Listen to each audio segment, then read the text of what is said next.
Alright, good morning YouTube. We are going to do just a little bit of video. I sped it all up pretty good. Right here I had to stop, go, stop. It's one lane road. I'm 14 wide. Had to wait on my escort to get in front to where we could get across the two-laned bridge. Otherwise I wouldn't have been able to. And then here we were getting on 440 in Little Rock, Arkansas, and we were about to head on down. It gets pretty interesting. I sped it up because it was over 2 hours and 30 minutes worth of driving that my new camera done, which I thought was all right. I haven't did a slow down to where you can hear it or whatever, because I have something that's tapping in the back that I can't figure out, and oh my god, it's annoying to listen to on the video. I don't hear it in the truck, so I've just muted the sound of the road and the truck and stuff until I figure it out. I think I have figured it out. I think it was just a piece of the fifth wheel piece that slides back and forth, to slide the fifth wheel back and forth. The bracket on it was a little loose, so I fixed that. That's the only thing I could find. I haven't left anywhere. The video only goes until I get into Texas. I didn't get none of me getting to where I unloaded at.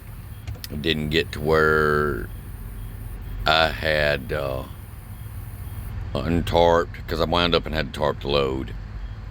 Because it said it on the paperwork. But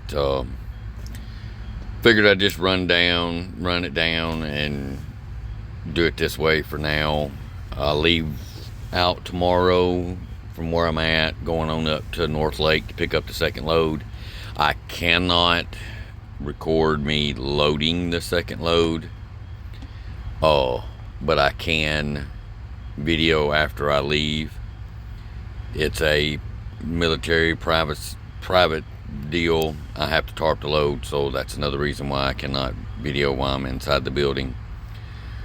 But we're going to leave from where I'm at. It's a 4-hour drive. We're going to see if I found the problem. If not, I will put the camera somewhere else to try to figure out where it's coming from.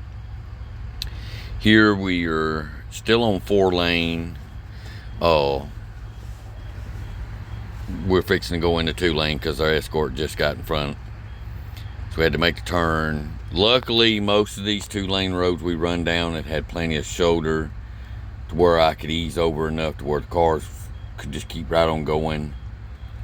Other than a few of the bridges that were very, very thin, skinny bridges is what we call them. I had one in Texas as well that was almost a mile long.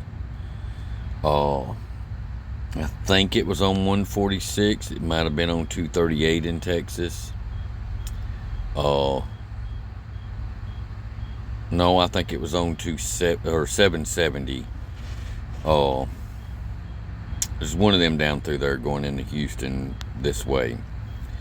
I didn't realize it was 1 lane until I was already on it, or 2-lane with no shoulders, until I was already on it and there was cars coming. Luckily, the load was high enough up that I could miss the bottom part of the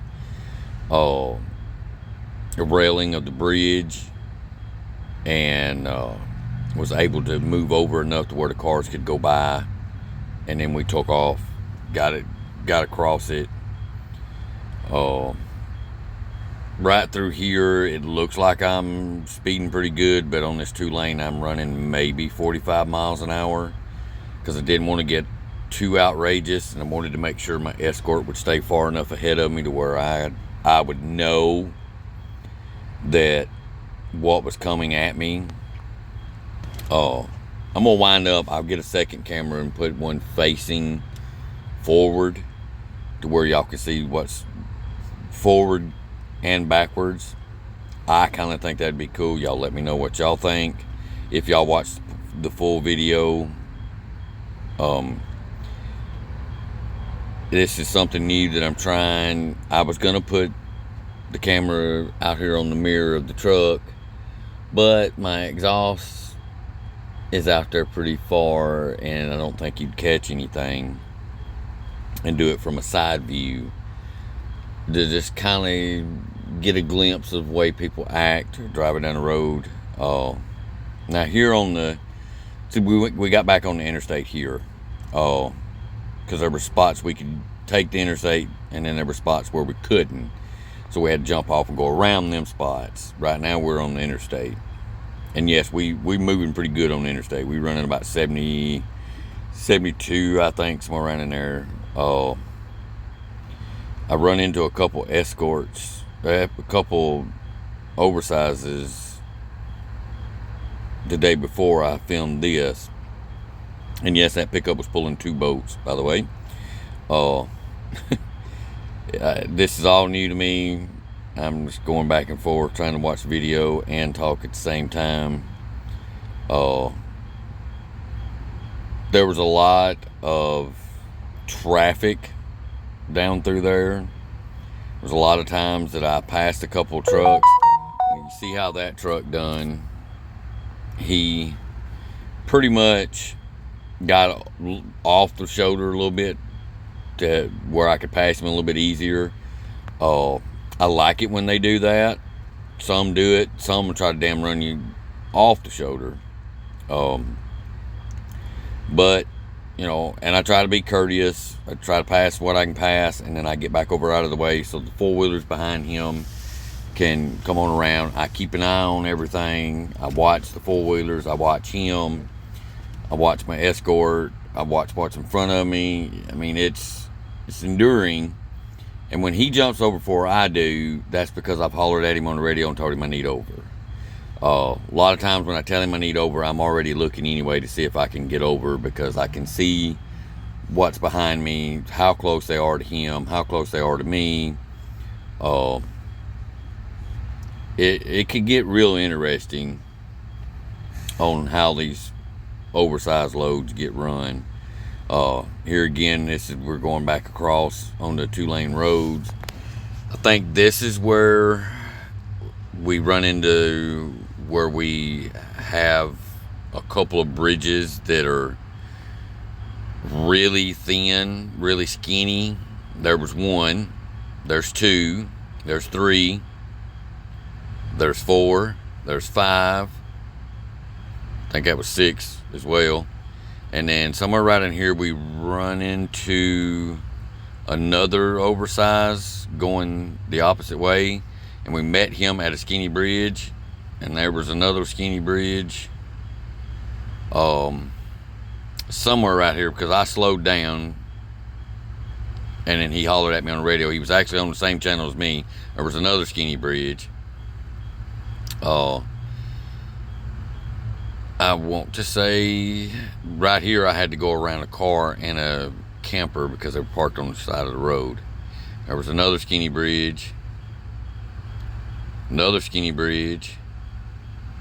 I may have done past him, but it was pretty interesting to go down some of these 2-lane roads. There was another skinny bridge, and see, most of these skinny bridges are, that one was in a curve, so I really had to have him go, you know, get ahead of me to where he could kind of stop traffic, knowing that I was coming across it. And then when I'd get across, I'd holler at him and say, "Hey, I'm across," and then he would cut them loose or whatever. It was fast paced, but at the same time we were running maybe 45, 50, sometimes 55, depending on how well of a shoulder I had. If I had a really decent shoulder that didn't have the rumble strip on the shoulder, I pretty much on these 2 lanes run that shoulder. There was a couple bridges that I had to ease over a little bit. It could get crazy.